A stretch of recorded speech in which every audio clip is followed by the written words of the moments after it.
Assalamu alaikum jama'a, barkanmu da sake haɗuwa wannan tasha tamu da Trading Hub. Kamar dai yadda kuka sani, sunana Sahal Ismail. Mun yi course guda ɗaya akan menene forex, yanzu kuma insha Allah za mu yi muku bayani dalla-dalla akan yadda forex take aiki. Forex trading, kamar yadda na gaya muku a baya cewa muna yin abu ne guda biyu a forex trading. Ana cinikayya ne ta kuɗi, kuɗaɗen ƙasashen duniya, ana hada-hadar su ne, ana siyan su.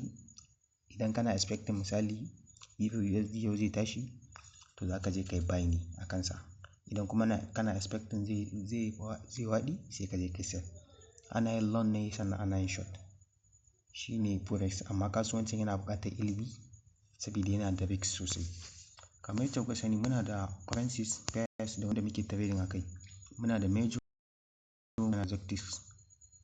Misali, minus ɗin nan, a majors ɗin nan za ku ga muna da Euro against USD, sannan muna da GBP against USD, USD against CHF, USD against JPY. Sannan a minus muna da Euro GBP, GBP, JPY, ga su nan daidai da sauransu har zuwa exotics ɗin nan, saboda ba ma son bidiyo ya yi tsayi sosai. Waɗannan su ne wanda muke trading a kansu, amma mafi yawanci mun fi yin trading akan majors. Wasu kuma suna yin trading ɗinsu sosai akan minus da exotics. Amma mu gaskiya, musamman ma ni, na fi yin trading ɗina a Euro USD da GBP USD sai USD JPY. Akan majors anan nake trade ɗina. Sannan bacin nan muna da brokers. Wani zai tambaya mece brokers. Idan aka ce broker ana nufin dillaliya. Mecece dillaliya? A broker ce take ba mu dama muke sa kuɗi, sannan mun ta nan muke sauke kuɗaɗenmu. Misali, wasu da yawa sun san Exness a cikinku. Exness normal babbar broker ce, ana amfani da ita, yusa na samun kuɗi a cikin misali. Yanzu misali, idan kana so kai deposit na kuɗi, kai trade na wani currencies da kake expecting zai tashi ko zai sauka, to za ka yi amfani ne da broker, ko Exness ko FBS ko investment.com. Za ka zo ka sa kuɗinka ne. Misali, kana da dala 10, sai ka zo ka invest, sai ka zo za ka je kai deposit ɗinta ne a cikin Exness. To idan kai deposit ɗinka a cikin Exness, sannan muna da flat mode trade. Bacin ka yi deposit ɗinka a cikin Exness, wanda ake ce musu MetaTrader 5 da MetaTrader 4. Su kuma a cikinsu ake yin trading. Ana yin joining ɗinsu ne da Exness da MetaTrader 5 ko kuma da FBS da MetaTrader 5 ko 4, duk wacce dai ka zaɓa. MT5 da MT4 ɗin nan da abu ɗaya ne, kawai ne ɗaya an zamanantar da ita ne. MT5 ɗin nan ta ɗan fi zamani ne akan MT4 ɗin nan. Da haka mutum ma zai downloading wanda ya downloading MetaTrader 5. Ana yin deposit ne a FBS ko Exness, sannan a connecting ɗinsu da MT5. Insha Allah zuwa gaba duk zan nuna muku yadda ake connecting ɗin da komai har zuwa deposit ɗin, ko kuma investment.com. Shi ne abin da nake so ku fahimta a nan gurin. Sannan kuma akwai wani abu da ake ce mai leverage. Leverage yana da amfani sosai. Shi leverage zai baka dama, misali a ce yanzu kana da dala 100 a cikin account ɗinka, to sai kai amfani da 1 to 100 ɗin nan. To wannan 1 to 100 ɗin nan da kasa zai baka dama kai trading kamar wanda ke dala 10,000. To ɗaya an ninka ma ita su 100. To kaga dala 10,000 kenan. Idan kuma 1 to 200 ne, dala 20,000 kenan. Haka har zuwa wannan. Wasu ma leverage ɗinsu har zuwa 1 to 300, wannan 1 to 3,000 dai zuwa sama ma dai akwai. Amma abin yana da haɗari sosai, saboda idan kai amfani da leverage mai yawa, account ɗinka zai saurin ƙonewa. In an samu matsala ko kasuwa ta juya, za ka iya yin asara babba. Da haka mutum sai ya nemi leverage madaidaici, wanda ba zai sa mai asara ba. Kuma at any time in kana trade, ka dinga apply na stop loss ɗinka da TP ɗinka. Sannan kamar yadda nake gaya muku, buy abu biyu muke a market ɗin nan. Muna buy ne long.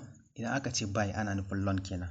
Za ka ɗau abu kamar kana expecting zai tashi, shine buy long. Sannan selling kuma shine muke ce mai short. Yanzu misali, idan kaga an sa Euro USD misali, shi currencies ɗin da sunan su sun fitowa daga farko, to shine kake nufi. Yanzu idan zan yi buy akan Euro USD, to ba wai USD ne ko wannan ba, shi Euro ɗin shi nake expecting zai yi buy. Shine na je ni buy a kansa. In kun duba za ku gani. shi Euro USD shi nake expecting zai yi buy, sannan na je ni buy a kansa. Gashi nan kuna gani. Wannan Euro USD wannan daga nan haka inda na zagaye din nan. To anan nake expecting shi ne zai buy, to zan je in yi buy akan Euro USD kenan. Idan kuma da a ce nan USD Euro din nan ce, misali USD ce kafin Euro din nan, to kun ga zan yi trade akan dala ne already.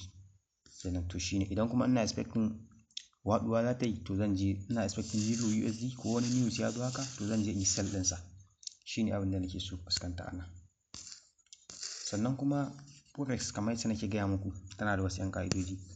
A sati rana sau 5 ake trading Forex. Monday to Friday ne 24 hours.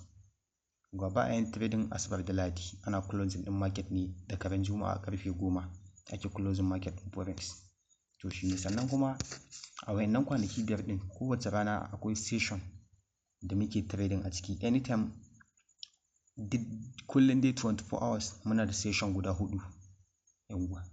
Muna da Tokyo session wanda shine yake so bayyana daga 1 dare ina ga zuwa 8 ne, zuwa 8. Sannan sai London shi ma ya ɗauka. Bacin London ya gama ya ƙare, gaba ɗayansu nan 90 minutes ke yi. Sannan sai New York ya zo shi ma ya shiga, sannan sai Sydney shi ma ya shiga. To wayannan su ne session da muke da su kullum daily 24 hours. In dai rana akwai trade wayannan abubuwan sai sun bayyana. Sannan akwai technical analysis. Shi kuma technical analysis shine ilimi na farko wanda ake so kowane trader ya so mu koya.